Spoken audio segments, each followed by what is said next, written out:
안녕하세요. 저는 경기도에 살고 4살 된 딸을 혼자 키우고 있는 30대 싱글맘입니다. 혼자 아이를 키운다는 것은 정말 어려운 일 같아요. 아이를 데리고 이혼을 결심했을 때 절대 쉽지 않으리라 생각은 했지만 이 정도로 힘들 거라고는 감히 예상을 못했거든요. 그나마 제가 집에서 프리랜서로 적지 않은 돈을 벌고 있고 친정에서 살며 육아 도움을 받을 수 있어서 이렇게 살고 있지. 아니었으면 아마 진작에 저는 다른 세상 사람이 되었을지도 모르겠네요. 그래도 이젠 어느 정도 안정이 되어 예쁜 우리 딸과 친정 부모님과 함께 즐기며 잘 살아나가고 있네요. 저는 자존심이 정말 강하고 어떤 일에서든지 완벽해야 하는 성격을 가지고 있어요. 결혼 생활도 마찬가지였죠. 다른 누구보다 결혼을 잘해야 했고 완벽한 아내와 엄마가 되어야만 했어요. 하지만 제 삶은 제가 계획한 대로 흘러가지 않았고 결국 이혼을 하게 되었죠. 이혼하고 나서 주변에 이 사실을 알려야 하는데 입이 떨어지지 않더라고요. 그래서 아직도 친구들은 제가 이혼한 사실을 몰라요. 사실 이곳에 처음으로 이혼한 사실을 밝히는 것이랍니다. 솔직히 이혼하고 혼자 아이를 키우는 이야기가 듣기 좋게 들릴 분은 아무도 없겠지만 그래도 저의 살아온 이야기를 듣고 누군가는 여기서 살아갈 힘을 얻게 될 수도 있지 않을까 하는 생각에 큰 용기를 내어 사연을 보내요. 저는 앞서 말한 바와 같이 공부도 꽤 잘했고 좋은 대학 건축공학과를 나와 아주 좋은 회사에 입사했어요. 처음 입사한 회사였음에도 어린 친구가 일도 잘하고 성격도 좋다고 인정받으며 입사 동기보다 더 빠른 진급을 할 수가 있었죠. 이렇게 승승장구의 인생을 달리고 있는데 어느 날 모르는 번호로 문자가 왔어요. 혹시 이정희 씨 핸드폰 맞냐고요. 그래서 제가 이정희 맞는데 누구시냐고 했더니 제가 초등학교 때 정말 많이 좋아했던 남자 동창 김동근이었어요. 동근이와 저는 인생에서 가장 순수했던 초등학교 시절. 서로 너무 좋아했어요. 우리는 항상 아침마다 만나 손을 꼭 잡고 등교를 했어요. 그 모습을 본 친구들이 다들 놀렸지만 그래도 꿋꿋이 손을 잡고 초등학교 6학년까지 같이 등하교했어요. 학교가 마치면 서로의 집에 놀러가 부모님께 인사를 드리고 같이 놀고 책도 읽고 간식도 먹으며 시간을 보냈죠. 전교생이 다 알고 선생님들도 다 알 정도로 유명한 커플이었지만 졸업 후 다른 중학교로 가며 자연스럽게 연락이 끊겼어요. 이랬던 친구에게 연락이 오니 너무 반가웠어요.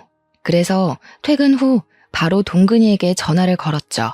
동근이도 마침 우리 회사 근처에 다니고 있었고 그렇게 우리는 몇 번 만나 연애를 시작하고 결혼까지 했어요. 이제는 시부모님이 된 동근이네 부모님도 저를 원래 알고 계셔서인지 매우 잘해주셨고 우리 부모님도 코 질질 흘리며 손잡고 다니던 아이들이 어른이 되어 다시 만난 것을 보면 보통 인연은 아닌 것 같다며 우리의 시작을 응원해 주셨어요.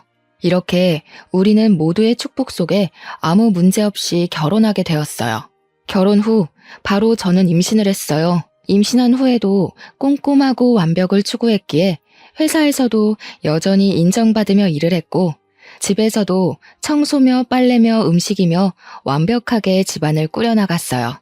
시부모님께 일주일에 2번씩 안부 전화도 꼬박꼬박 드리고 생신 때는 제가 직접 장을 보고 생신상을 차리기도 했죠. 매일 아침 6시에 기상을 하고 8시면 집에서 나와 회사로 출근을 하고 7시에 퇴근해서 집에 오면 집안일하며 하루를 마무리했어요. 남편도 저를 틈틈이 도와주려고 했지만 남편 회사는 항상 일이 너무 많았어요. 그래서 야근하고 오면 매일 밤 10시나 11시였고 주말에도 걸핏하면 출근이라 집안일을 할 수가 없었어요. 그래도 저에게 너무 잘해주었어요. 그래서 남편이 집안일을 하나도 못해도 거기에 대해서 불만은 전혀 없었어요.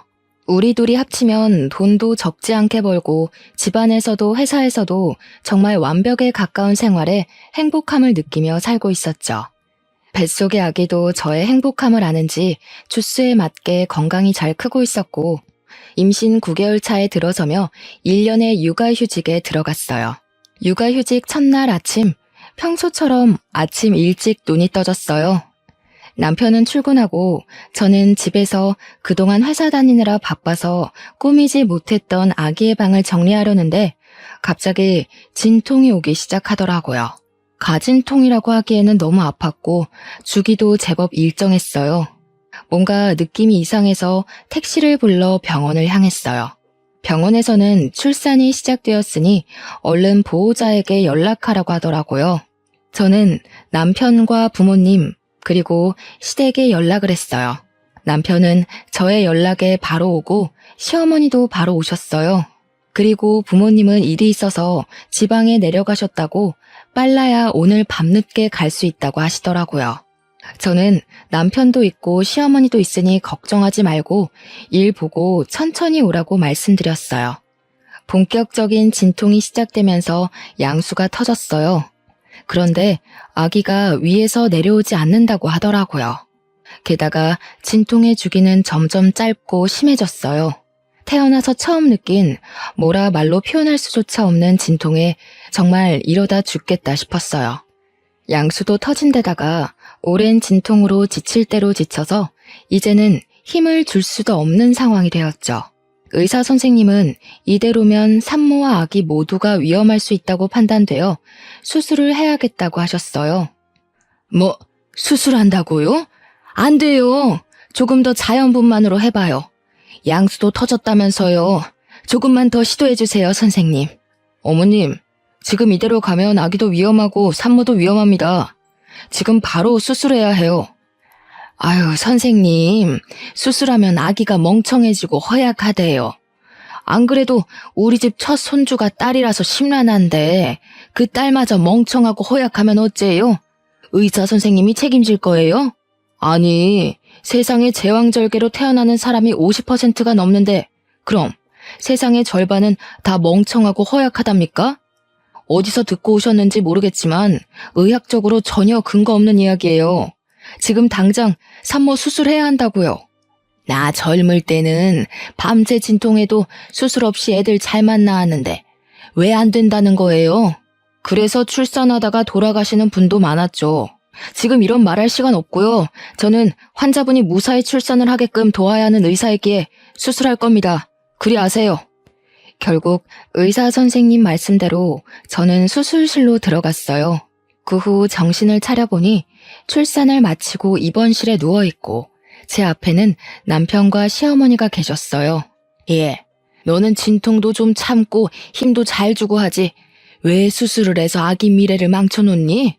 수술하면 아기가 멍청해진다는데 안 그래도 딸이라서 속상한데 멍청하게까지 만들어야겠니? 저는 어머니의 말에 눈물이 났어요. 진통이란 진통은 다 겪고 수술까지 한 사람에게 몸은 괜찮냐고 걱정은 못 해줄 망정 왜 수술했냐고 뭐라고 하시는데 정말 너무 섭섭하더라고요. 그러나 제 몸은 너무 아프니 뭐라고 말도 못하겠고 그저 울기만 했어요. 울고 있는데 친정엄마가 들어오시더라고요. 팅팅 부은 얼굴로 눈과 코가 시뻘개져서 울고 있는 제 모습을 보고 엄마는 깜짝 놀라셨어요. 사돈 왔어요? 아니, 얘가 좀만 더 힘주면 자연분만으로 나을 수 있는데 그걸 못하고 수술을 했지 뭐예요. 사돈도 아시죠? 수술해서 아기 낳으면 허약하고 멍청해지잖아요. 이제 엄마면 좀 아픈 것도 참고 해야지. 그걸 못 참아서. 뭐라고요? 그럼 지금 자연분만 못했다고 이제 막 마취해서 깨어난 아이에게 잡돌이 하셨어요? 잡돌이는 아니고 그냥 아쉬워서 그런 거죠. 아쉬워서. 아쉽긴 뭐가 아쉬워요. 수술해서 아기가 잘못됐어요? 어디 아프대요? 김서방, 아기 뭐 잘못됐어? 아기는 건강히 태어났습니다. 다만 저희 엄마는 앞으로 아기가 잔병치레가 심할까봐 걱정하는 마음에 사시는 이야기세요. 저희 엄마가 감정이 격해져서 말이 좀 세게 나온 것 같은데 죄송해요. 내가 무슨 말을 세게 했니? 너 지금 장모 왔다고 편드는 거냐? 남편은 시어머니와 엄마에게 여기 병원이니 이제 그만하시라고 말렸어요. 아빠도 주차하고 왔는데 엄마가 사돈과 싸우고 있으니 일단 엄마를 데리고 나가셨어요. 이렇게 제 딸 고은이의 탄생 첫날은 아주 시끌벅적하게 지나갔어요. 시어머니는 말끝마다 아기가 수술로 태어나서 허약하고 멍청할 것이라고 하셨지만 고은이는 조리원에서 아주 잘 지내다가 건강히 퇴소했어요. 고은이를 안고 남편과 함께 오랜만에 집에 들어갔는데 시어머니가 집에 와 계시는 게 아니겠어요? 저는 조금 당황했지만 첫 손준이 많이 보고 싶으셔서 그런가 보다 했는데 그게 아니었어요. 여보가 그동안 회사 다니느라 산후조리는 생각도 하지 못했잖아. 그런데 보니까 다들 조리원 후에는 산후조리 해주시는 이모님 도움받아서 산후조리 하더라고. 인제 와서 이모님 구하기도 힘들고 해서 내가 우리 엄마한테 여보 산후조리 좀 부탁했어. 사실 조리원에서 집에 오면서 목도 못 가누고 쥐면 아스러질 것 같은 이 신생아를 어떻게 씻겨야 할지 막막하기는 했어요. 아주 조금은 시어머니가 일하고 계시지 않으니 집에서 조금 도와주셨으면 좋겠다는 생각도 하긴 했고요. 근데 막상 정말 집에 시어머니가 계시니 조금 당황스럽더라고요. 그래도 남편이 저를 생각해서 이렇게 했다는 것이 고마웠어요. 그날 밤 저는 수유를 해야 하니 거실에서 자고 남편은 다음날 출근해야 하니 큰 방에, 어머니는 작은 방에서 주무셨어요. 고은이가 새벽에 배고프다고 울길래 모유를 먹이려는데 잘 되지가 않더라고요. 분명히 조리원에서 퇴소하고 집에 와서는 잘 먹었는데 밤이 되니 먹이도 않고 잘 물지도 못했어요. 고은이는 짜증이 났는지 더 크게 울고 그 울음소리에 어머니가 작은 방에서 주무시다가 나오셔서 무슨 일이냐고 물어보셨어요. 고은이가 우유를 먹지 못하네요. 배고파서 우는 것 같은데 일단 조리원에서 받은 비상용 분유라도 먹여야겠어요. 저 잠깐 분유 좀 타고 있을게요. 고은이 좀 안아주세요. 뭐? 아기 분유를 먹인다고? 사람이 사람 젖을 먹어야지 소 젖을 어떻게 먹이니? 그래도 아기가 뭐 다른 거 대체해서 먹을 수 있는 것도 아니고 배고파서 이렇게 우는데 어떻게 해요? 아기한테 소젖 먹이면 애 성격 다 버린다. 안 그래도 수술해서 애는 멍청하고 허약할 텐데 너는 애한테 소젖 먹여서 성격도 드세네로 키우고 싶어? 시어머니는 우리 아들 내일 출근해야 해서 푹 자야 하는데 딸이라는 애가 아빠한테 도움이 안 된다며 우는 고은이를 빼앗듯이 안으셨어요. 그리고 고은이를 달래보려고 하셨지만 고은이는 역시 울기만 했죠. 기저귀를 갈아도 소용없었어요. 우리 동근이는 신생아 때도 모유도 잘 받아먹고 기저귀만 갈아줘도 한 번도 이렇게 안 울고 키웠는데 얘는 계집애가 왜 이렇게 유별나니? 네 성격 그대로 빼다 박았네 박았어. 어머니가 고은이를 안고 돌보며 왜 이렇게 우냐고 온갖 짜증을 다 부리시는데 저도 화가 나더라고요.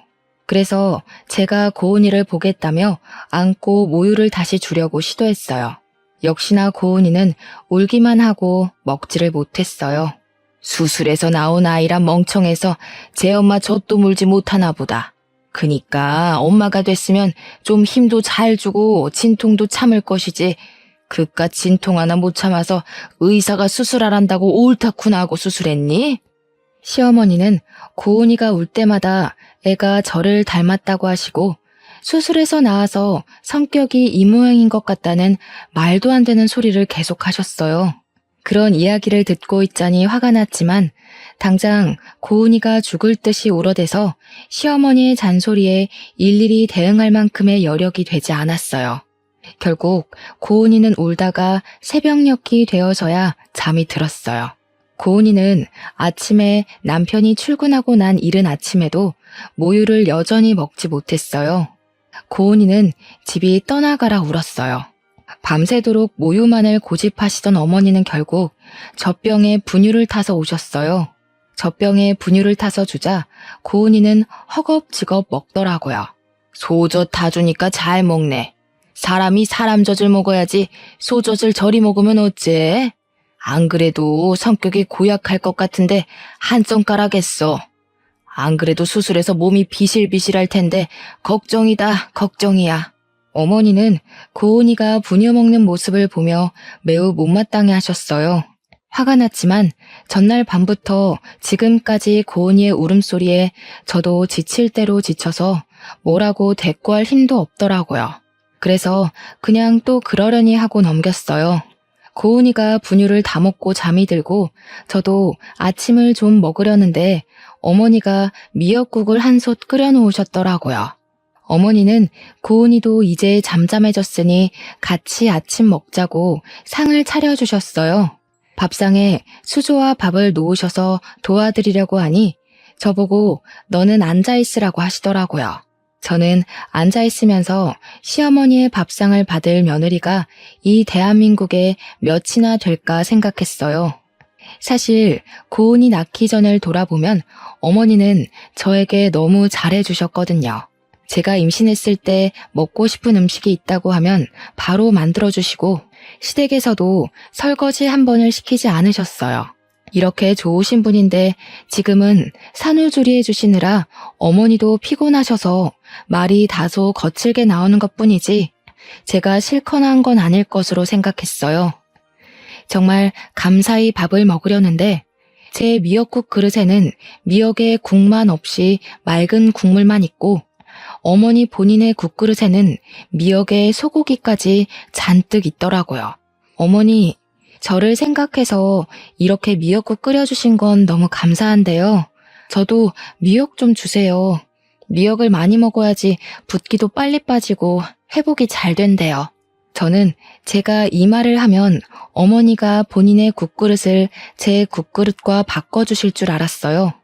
그런데 어머니는 미역이 하나도 없다며 점심때 준다는 말씀만 하시고는 혼자 미역과 소고기를 다 드셨어요. 저는 기분이 확 상해서 밥 먹기 싫었지만 먹는 것 가지고 뭐라고 하는 것도 좀 그래서 그냥 꾸역꾸역 먹었네요. 아침 이후 점심, 저녁 식사에 모두 제 국그릇엔 소고기는커녕 미역도 없었어요. 그뿐만 아니라 고은이가 울 때마다 어머니는 내가 수술로 아기를 낳아서 애가 이 모양이라고 하시며 한 번은 안아주시지 않았어요. 오히려 어머니는 작은 방 문을 걸어 잠그시고 낮잠을 주무시거나 핸드폰으로 영상을 시청하셨죠. 저는 그 시간 동안 우는 고은이를 돌보느라 제대로 쉬지도 못했네요. 고은이가 울다가 잠이 들고 어머니도 낮잠을 주무실 때 물 좀 먹으려고 냉장고를 열었는데 남편이 좋아하는 매운 반찬이 가득하더라고요. 솔직히 모유 수유를 생각보다 일찍 끝내서 저도 먹을 수 있었지만 만약에 지금 모유 수유 중이었다면 이 집에서 제가 먹을 수 있는 것이라곤 미역과 소고기 하나 없는 미역국뿐이었어요. 냉동실을 보니 저는 항상 비상용으로 국을 얼릴 때도 전자레인지 사용이 가능한 용기에 소분해서 얼렸는데 비닐봉지채로 국이 얼려 있더라고요. 그 밖에 생선, 오징어도 비닐봉지 그대로 얼려 있었어요. 한마디로 냉동실은 난장판이 되어 있었어요.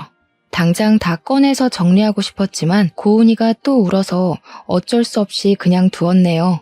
그렇게 전쟁 같은 하루가 지나고 밤이 되어 남편이 퇴근했어요. 어머니는 남편이 오자마자 오늘 미역국 끓여서 제 밥상 차려주고 고은이도 봐주느라 온몸이 쑤신다고 하셨어요. 어머니의 이야기만 들은 남편은 세상에 이런 어머니가 어딨냐며 우리 엄마한테 효도하라고 하더라고요. 어머니가 제 밥상을 차려주시기는 했지만 고기나 미역이 하나도 없는 맑은 국만 차려주셨고 고은이를 봐주기는커녕 종일 단 한 번도 안아주시지도 않았는데 그런 이야기를 듣고 있으니 짜증이 나더라고요. 어머니는 오늘 종일 작은 방에서 주무시거나 핸드폰만 보고 계셨잖아요. 고은이를 안고 먹이고 씻기고 한 건 전데 왜 어머니가 온몸이 쑤시는지 모르겠네요. 아까 잠깐 낮잠 잔 거로 그러는 거니? 어제 고은이가 오는 통에 잠을 거의 못 잤잖아. 그래서 피곤해서 잠깐 작은 방에서 잠을 잔 거였는데 그때 고은이가 많이 울었나 보네. 우리 아가 오늘 힘들었겠다. 내일은 내가 고은이 많이 볼 테니 넌 좀 쉬어. 알았지? 아들 앞이라고 목소리가 싹 바뀌어서 사근사근하게 이야기하시는데 정말 기가 막히더라고요. 저는 소고기나 미역 하나 없는 미역 국물만 먹었다고 이야기하려고 했지만 종일 일하고 온 남편이 너무 피곤해 보여서 더 이야기하지 않았네요. 이렇게 속 터지고 답답한 생활이 일주일째 계속되었어요. 일주일이 지나자 어머니는 언제까지 자신이 밥을 차려줘야 하냐며 제가 알아서 밥 차려 먹으라고 하더라고요. 저는 그런 어머니가 빨리 집에 가셨으면 하는데 자꾸 저의 몸 상태로 고은이를 잘 돌볼 수 있겠냐며 걱정된다며 가시지 않았어요. 그래서 저의 몸이 많이 회복되고 고은이를 잘 돌보면 빨리 가시지 않을까 하는 생각에 고은이가 자는 동안 미역국도 끓이고 반찬도 몇 가지 만들어 밥상을 차렸어요. 저 혼자 먹으려고 차리기는 했지만 어머니가 계시는데 혼자 먹기는 좀 그렇잖아요. 그래서 어머니께 식사하시겠냐고 여쭈니 알겠다고 하시더라고요. 그렇게 둘이 말도 없이 어색한 식사를 마쳤어요. 다 먹고 나서 아직 어머니가 설거지 정도는 해주시리라 기대했지만 역시나 설거지도 제 몫이었어요. 그렇게 저 혼자 반찬하고 아기 보고 어머니 배고프시다니 밥상도 차리고 설거지도 하는데 과연 이것이 저의 산후조리인가 아니면 시어머니의 산후조리인가 싶더라고요. 답답한 마음에 밤에 어머니 주무실 때 남편에게 하소연도 했지만 남편은 어머니라고 편하시겠냐며 나이 드시고 힘드신데 그래도 며느리 생각해서 이렇게 계시는데 조금만 더 참으라고 하더라고요. 제가 회복되는 모습 보면 바로 가실 것이라고요. 그렇게 힘들고 답답한 일상을 이어가던 중 제 여동생 정은이가 조카 고은이를 보러 왔어요. 정은이는 고맙게도 제가 평소에 좋아하는 멜론을 사왔더라고요. 어머니는 정은이가 가져온 멜론을 보며 자신도 멜론을 너무 좋아한다고 하시며 멜론을 가져가시더라고요. 그러더니 주방에서 멜론을 깎으시길래 우리에게 주시려는 줄 알았는데 깎은 멜론을 들고 잘 먹겠다며 작은 방에 들어가셨어요. 결국 손님으로 온 정은이가 자신이 사온 멜론을 직접 깎아서 먹었답니다. 이후 고은이를 보며 이런저런 이야기를 하다 보니 점심시간이 되었어요. 제가 같이 점심을 먹으려고 밥을 하려고 주방에 가니 정은이가 놀라서 쫓아오더라고요. 언니는 산후조리 중인데 왜 밥을 하냐고요. 그러면서 평소에도 설마 시어머니는 하나도 도와주시지 않고 언니 혼자 밥 차리고 고은이 돌보고 한 거냐고 하며 걱정하더라고요. 저는 정은이가 걱정할까봐 아니라고 대충 둘러댔어요. 정은이는 저를 위해 미역국도 소고기를 듬뿍 넣어서 끓여주고 밥도 하고 냉동고에 있던 떡갈비도 구워서 한 상 잘 차려주었어요. 우리끼리 편하게 먹고 싶었지만 그래도 작은 방에 시어머니가 계시는데 그건 도리가 아닌 것 같아 작은 방에 갔어요. 어머니는 멜론 한 통을 다 드시고 코를 골며 주무시고 계시더라고요. 제가 깨워서 식사하시라고 하니 비몽사몽으로 안 먹는다고 하시고는 다시 주무셨어요. 우리끼리 맛있게 먹고 상을 치우려는데 어머니께서 나오셨어요. 세상에, 시어미 잔다고 깨우지도 않고 너희끼리만 먹었냐? 진짜 너무하는구나.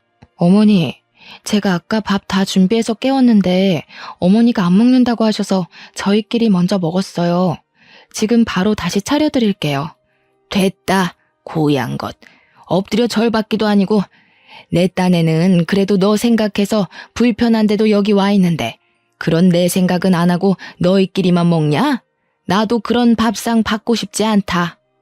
어머니는 저와 정은이에게 화를 버럭 내시더니 작은 방에서 핸드폰을 가져와 남편에게 전화를 걸었어요.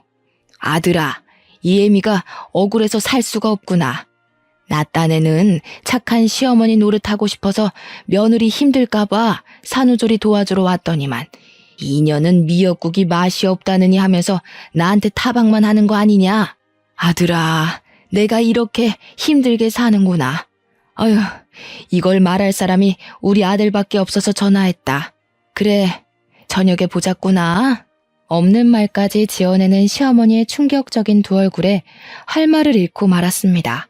시모는 자신의 방에 들어가서 나오지 않길래 여동생이랑 오랜만에 이야기도 나눌 겸 작은 방으로 들어가서 고은이랑 같이 놀아주고 있었어요. 그러다 제가 깜빡 잠이 들고 말았는데 여동생이 저를 급히 흔들어 깨우더라고요. 눈을 뜨자마자 시어머니의 까랑까랑한 목소리가 제 귀를 찌르더군요. 너네 지금 나 왕따 시키니? 아니, 너희들끼리 음식도 맛있는 거 시켜 먹으면서 하하호호 작은 방에서 무슨 얘기를 그렇게 오래 하니? 너희 설마 시애미 흉 봤니? 맞네 맞아. 내가 그렇게 안 봤는데 사돈 처녀까지 한통속이네. 서러워서 살겠니? 어휴. 일방적으로 말을 쏟아내고 방문을 쾅 하고 닫고 나가셨습니다. 저는 잊지도 않은 말을 술술 지어내는 어머니의 행동에 너무 당황했어요. 그리고 정은이에게 이런 어머니의 모습을 보여주기 부끄러워 일단 정은이는 집으로 급히 보냈어요. 그날 저녁, 매일 야근으로 늦게 오던 남편이 칼퇴근하고 일찍 집으로 왔어요. 아까 엄마가 전화해서는 처제 불러서 어머니 흉봤다던데 사실이야?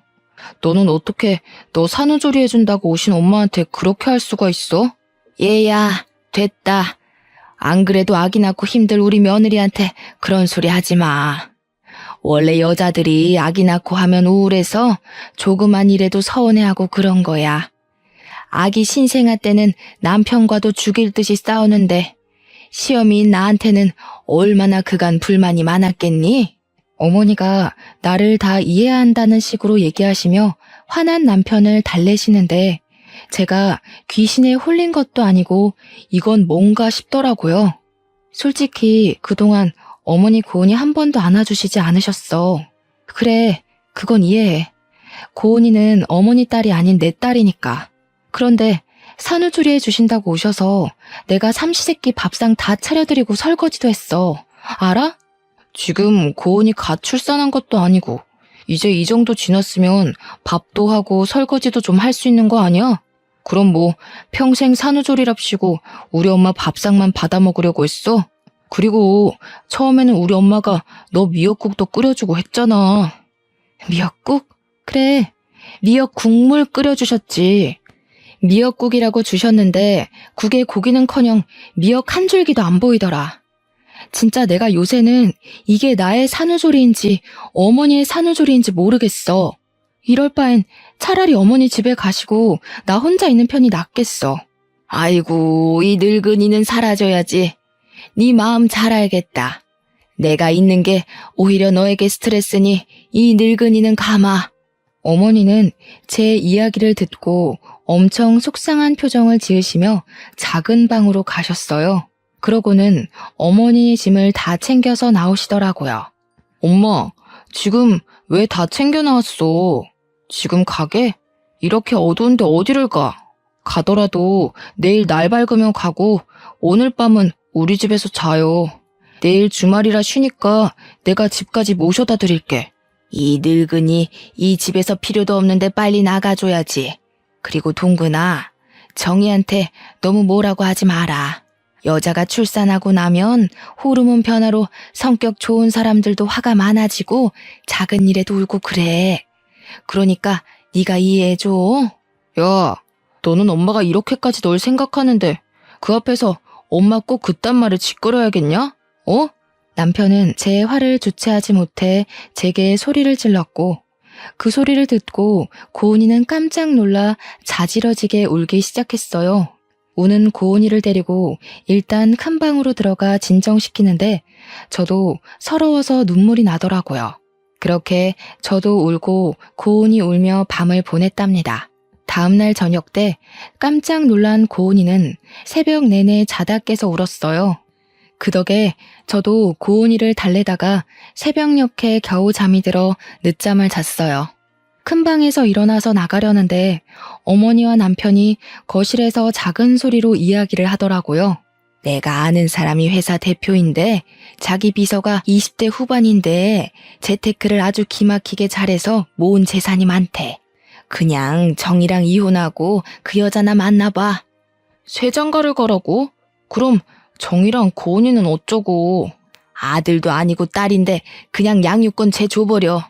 어제 보니까 정희 성격이 보통 성격도 아니고 고은이도 수술해서 나와서 보나마나 멍청할 것이고 엄마 닮아 성격도 좋지 않을 거야. 괜히 전현들에게 발목 잡히지 말고 이혼해서 새 출발해.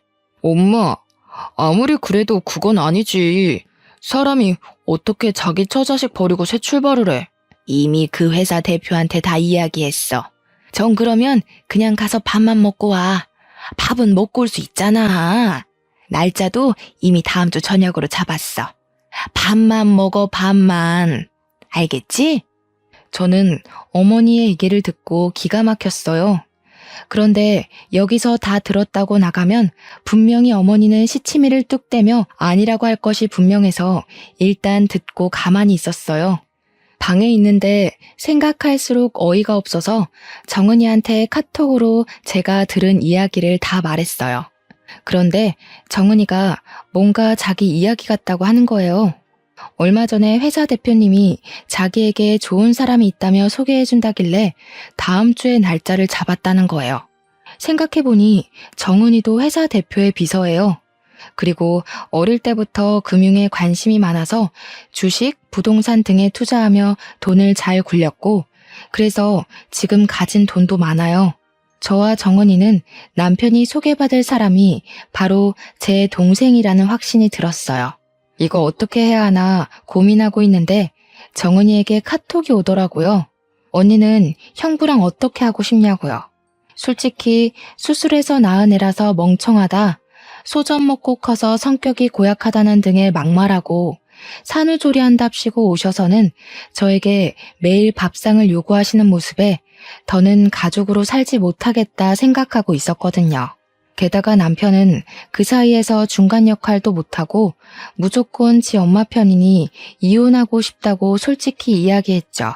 정은이는 그럼 어차피 이혼할 거면 일단 조금 더 참고 살다가 복수라도 시원하게 하고 끝내라고 하더라고요. 일단 소개팅은 무산시키지 않고 진행하기로 했어요. 단 시어머니와 남편이 여동생의 얼굴을 알고 있으니 연기자 준비를 하는 여동생 친구에게 부탁해서 대신 나가달라고 했죠. 그리고 다음 데이트 약속까지 잡고 오라고 부탁했어요. 드디어 소개팅 날. 남편은 제게 야근한다고 하고 여동생의 친구와 소개팅을 했어요. 정은이는 몰래 숨어서 자기 친구와 형부가 소개팅하는 장면을 지켜봤어요. 저는 고은이를 봐야 하니 가지는 못했지만 정은이가 실시간으로 사진을 찍어서 보내줬어요. 맨날 고은이 보느라 집에서 꾸밀 틈이 없는 저만 보다가 늘씬하고 예쁜 20대 여성을 보니 좋은지 표정이 아주 좋아 죽더라고요. 남편이 먼저 여동생의 친구에게 다음 데이트는 언제 할지 물었고 그 주 주말에 둘이 만나기로 약속을 잡았다고 하더라고요. 주말이 되었어요. 남편은 회사 사람들과 낚시하러 간다고 하며 정장을 쫙 빼입더라고요. 그래서 제가 낚시하는데 웬 정장을 입었냐고 물으니 친구가 결혼식을 해서 결혼식 갔다가 회사 사람들과 낚시한다고 하더라고요. 역시 남편은 여동생의 친구를 만났고 남편이 손도 잡고 어깨 동무도 하더라고요. 여동생의 친구가 팔짱을 끼니 해벌쭉하고 웃는데 정말 당장 쫓아가 따지고 싶더라고요. 정은이는 남편이 하는 모든 행동 하나하나를 빼놓지 않고 사진을 찍었어요. 그리고 여동생 친구의 얼굴은 모자이크 처리를 하고 남편 얼굴만 잘 보이게 편집해서 제게 보내줬어요. 월요일 아침, 정은이는 남편 회사의 게시판에 개발팀 대리 김동근의 실체라는 제목으로 모든 사진을 올렸어요. 그 내용은 김동근 대리는 아직 돌도 되지 않은 예쁜 딸을 둔 아빠인데 집에 부인과 딸이 있음에도 불구하고 부인이 지겨웠는지 내 친구를 만나고 있다고 썼어요.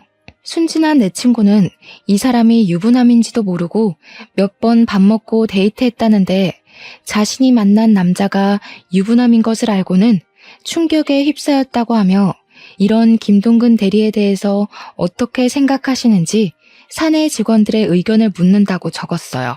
댓글을 보니 누군가가 김동근 대리는 회사에서 평이 아주 좋은 분인데 그럴 리가 없다며 그냥 와이프와 데이트한 것인데 오해하고 쓴 글 아니냐고 하더라고요. 그런데 그 밑에 댓글을 보니 자기가 김동근 대리의 아내 되시는 분을 안다면서 그분은 키가 작고 통통한 체형인데 여기 모자이크 처리된 사진 속의 여자분은 키도 크고 늘씬한 것이 아내는 확실히 아니라고 적혀 있었어요. 그 댓글로 인해 남편은 자기 자식 낳아준 아내를 버리고 새로운 여자를 찾아 나선 천하의 나쁜 놈이 되어버렸어요. 저는 동생의 작품에 감탄하며 저는 저의 복수를 시작했어요. 저는 작은 방에서 주무시고 계시는 어머니의 핸드폰을 가져왔어요. 그리고 어머니의 핸드폰에 카톡으로 들어가 정은이가 보내준 사진들을 첨부했어요. 그 밑에는 이명자님의 아들 김동근은 딸이 있는 가정의 가장인데 부인이 지겨웠는데 새로운 여자를 만나고 있다는 내용을 함께 적어 카톡에 저장된 모든 지인에게 전송했어요. 그리고 제가 준비한 음성 파일을 하나 더 보냈어요. 사실 어머니가 남편에게 새로운 출발을 하라고 권하신 그날 이후부터 어머니가 저에게 했던 말들을 다 녹음했거든요. 그 녹음 파일에는 고은이가 울 때마다 제가 수술로 나와서 애가 멍청하다고 하신 말, 제게 집안일을 시키고 집안일을 제대로 하지 못하면 너는 얼굴도 못생겨서 일도 못한다고 구박하셨던 말, 인격 모독한 말과 욕설을 하신 것까지 매우 상세하게 녹음했어요. 그리고 이 모든 것을 듣기 좋게 편집을 했어요. 요새는 핸드폰 어플이 잘 나와서 음성 파일 편집은 아주 쉽더라고요. 그 후 이명자님의 산후조리 중인 며느리에게 했던 말이라는 제목을 써서 이 음성 파일을 카톡에 저장된 모든 사람에게 보냈어요. 잠시 뒤 어머니 핸드폰으로 전화가 오고 카톡 오고 난리가 났어요. 어머니 친구분 중에는 나도 엄마가 수술해서 나왔는데 그럼 나도 멍청한 거냐며 어떻게 같은 여자가 돼서 며느리한테 그러냐고 너같이 무식한 년이랑 더는 만날 수 없다며 화를 불같이 내셨어요. 어머니가 전화하고 카톡하며 이 사태를 수습하고 있는데 남편이 죽을 상을 짓고 집에 오더라고요. 엄마가 소개해준 그 여자와 데이트한 사진을 누가 사내 게시판에 올려서 사장실에까지 끌려가서 혼났대요. 그리고 본사에서 쫓겨나 아무 연고가 없는 지방으로 발령을 받았다더라고요. 저는 그렇게 괴롭게 하던 모자가 쩔쩔매는 모습을 보니 웃음을 참을 수가 없었어요. 저는 그 모습을 보며 깔깔거리며 웃었어요. 남편과 어머니는 이 심각한 상황에 갑자기 웃고 있는 저를 보며 이해 못하겠다는 표정을 지으시더라고요. 그래서 두 사람에게 사실 이 모든 일을 저와 제 동생이 계획했다고 말했어요. 그럼 너랑 처제가 이 모든 걸 다 계획한 거라고? 왜? 도대체 왜? 아무리 그래도 그렇지 어떻게 네가 남편과 시어미한테 이럴 수가 있냐? 네가 그러고도 사람이냐? 그러니까 저한테 적당히 하셨어야죠. 어머니가 그동안 고은이 울고 뗐을 때마다 수술로 나와서 애가 멍청해서 저런다며 하실 때 저 정말 속상했지만 참았어요. 제가 사랑하는 남편을 낳아주신 어머니시고 또 어머니도 힘드시니 이러시는 거겠지 했어요. 근데 왜? 우리끼리의 문제를 왜 밖에 퍼뜨려서 이렇게 쪽팔리게 만드냐고 왜? 그런데 어머니가 남편에게 새 살림 차리라고 하시는데 정말 그때는 못 참겠더라고요. 아니, 그 와중에 제가 더는 참을 이유가 없죠. 이미 두 사람은 저와 고은이를 버리고 다른 살림을 차릴 계획을 세우는데 제가 왜요? 그럼 그냥 나에게 얘기라도 했어야지. 이야기? 너 그동안 내가 얘기하면 듣는 척이라도 했니? 어머니한테 막말, 욕설 들을 때 어머니가 이렇게 하셨다고 얘기하면 우리 엄마가 그럴 리가 없다며 내 이야기는 들으려 하지도 않고 오로지 네 엄마 편만 드는 너한테 내가 무슨 얘기를 해. 내 입만 아프지. 그래도 좀 더 나한테 얘기를 하지 그랬어. 꼭 이렇게까지 일을 크게 벌려야겠어? 우리 고은이는 어떡하라고. 고은이를 그렇게 생각하는 양반이 젊은 여자랑 손잡고 어깨동무하고 다니냐? 인제 와서 고은이 핑계를 대면서 날 막으려는 생각하지 마. 다 필요 없고 이혼이야. 우리 이혼해. 아, 너는 새장가 가야 하니까 고은이는 내가 데리고 살게. 양육권 꿈도 꾸지 마라. 저는 남편과 어머니께 그동안 참고 왔던 모든 서러운 것들을 다 이야기했어요. 그리고 저와 고은이의 짐을 챙기고 고은이를 안고 집에서 나왔어요. 남편과 어머니는 망연자실한 표정으로 주저앉아 이제 어떻게 사냐며 울고 있더라고요. 밖으로 나가니 이미 정은이가 와 있더라고요. 정은이의 도움으로 짐을 싣고 차에 타 친정으로 갔어요. 엄마는 정은이에게 들어 대충 제 상황을 알고 계셨어요. 그러면서 그런 집구석에서 참고 있는 건 멍청이 같은 짓이라고 하시며 그동안 고생했다고 저를 꼭 안아주셨어요. 엄마에게 행복하게 잘 사는 모습 보여드리고 싶었는데 그러지 못하고 이혼이라는 큰 부류를 저지르고 왔는데도 뭐라고 하지 않으셨어요. 오히려 잘했다고 이야기해 주시니 너무 감사하고 죄송하더라고요. 그 뒤로 우리의 이혼은 빠르게 진행되었어요. 시어머니는 부끄럽다고 지인들과 연락 다 끊고 남편 따라서 아무도 알지 못하는 지방에서 있는 듯 없는 듯 살고 계시다고 하더라고요. 저는 제가 다니던 회사 인사부 팀장님이 제 사정을 어떻게 아시고 사무실 직원에서 재택 프리랜서로 전환해 주셨어요. 그 덕에 친정에서 고은이를 돌보며 일을 할 수 있게 되었어요. 그리고 싱글맘들을 위한 작은 모임도 만들었어요. 제가 싱글맘이 되어보니 생각보다 너무 힘들더라고요. 경제적인 여건도 되고 친정의 도움을 받는 저도 이렇게 힘이 드는데 그렇지 못한 상황에 놓인 싱글맘들은 정말 너무 힘들겠더라고요. 그래서 싱글맘들끼리 모여 서로 위로해주고 도와주면 좋겠다 싶었거든요. 그리고 모임 멤버들 중에서 여건이 되는 사람들끼리 모여 봉사활동을 꾸준히 하고 있어요. 그 결과 얼마 전에는 시에서 좋은 일 한다고 봉사상도 받았답니다. 공부도 일도 생활도 모든 것이 완벽해야만 했던 제가 이렇게 이혼 이야기하며 사연을 보내기까지 정말 많은 고민을 해야 했어요. 글을 써놓고 보낼지 말지 오랜 시간 생각하다가 이혼한 저 자신을 자체로 인정하고 받아들이기 위해 큰 결심을 하고 드디어 이렇게 사연을 보내네요.